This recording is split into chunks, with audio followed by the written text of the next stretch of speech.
I'm going to record a few things here on Chapter 6 to see if I can help you all understand some of the concepts. The first thing that I'm going to do is look at problem 6.2 in the back of your book. And the book essentially tells you the information that you see on your screen. That the inflation premium is 3.25%, liquidity is 0.6%, maturity risk premiums 1.8, and the default risk premiums 2.15, and that the overall rate is 5.5%.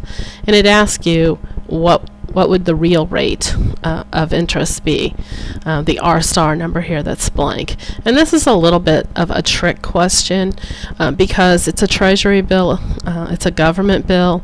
There's absolutely no way for it to have any kind of liquidity problems or maturity risk or default risk premium here because it's a short term. So these numbers are really just something that's been put in here to confuse you. So the only thing that you're really looking for is the difference between the overall rate and the inflation premium, because the overall rate would be made up of the real rate plus inflation premium. So in this case, the real rate would just equal the 5.5 less the 3.25, or 2.25%.